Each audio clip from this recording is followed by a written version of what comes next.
I've been their customer for the last, I think, about almost 20 years.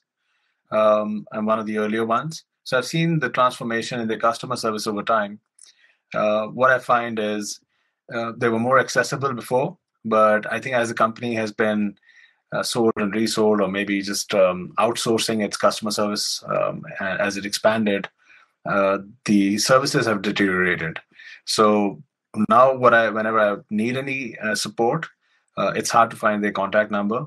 But if I do get through to their chatbot, which does appear sometimes, I don't get a qualified agent. And it seems very dubious the way they handle the complaint, the way they respond to you. It seems as if they have no idea what's going on. So the chatbot starts off by asking you what the issue is, so it can refer you to an agent. You write your issue. When the agent joins, they after a couple of minutes they ask you what's the issue. So it just sounds odd that the chatbot asks me the same question.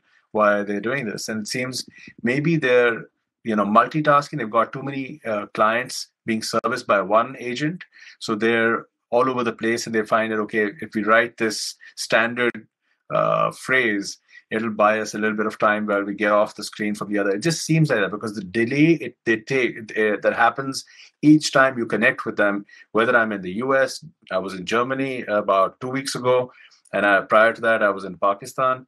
So it isn't an internet connection issue for sure. Right now, I'm in the US. It's the same issue. So clearly, it's not an internet lag or which is causing the delay. And when the response comes, you can tell that the person is not competent to handle it. And then they're probably taking advice or researching it. And it's very basic stuff.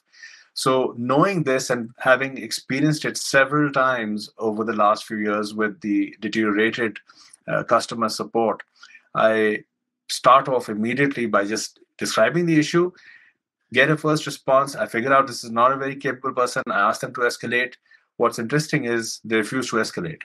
So they say, well, sir, we have to respond. We have to deal with your problem.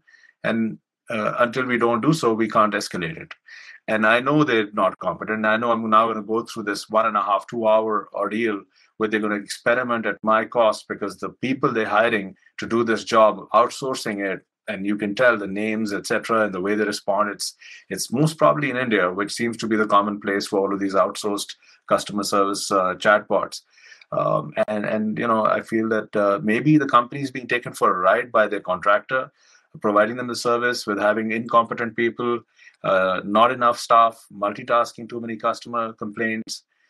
That's how I feel. Otherwise, in terms of the service, there are several issues that come up, especially using Mac Mail or iOS mobile phones.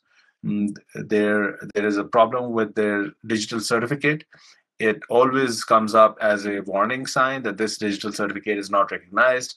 So that is a continuous problem, and you have to bypass stuff to allow your Mac Mail or the iOS in your phone to overcome that restriction of not recognizing the domain certificate.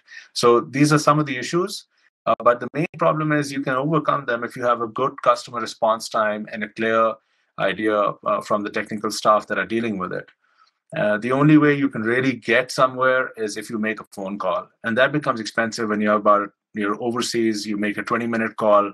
It's not toll-free for anyone calling from outside of the United States. So it becomes pretty expensive. You're waiting for 10 minutes to connect to an agent, and another 20, 30 minutes during the call. That's a 40-minute call from overseas. It doesn't work out well. Well, I want them to identify their customer service response time and the kind of agents that are dealing with it. I have no route to an escalation path. It should be clearly identified to customers who are not satisfied, who they can write to, where do they go if in case there is an escalation path available. How do we complain? I mean, I have nowhere to go. That's it. I mean, this is it. That's just the chatbot. I tried, told them to escalate. They refuse to do it. That means there's no accountability. They're going scot-free, and nobody's checking their chats, because if they were, they wouldn't be able to refuse escalation while it's documented, right?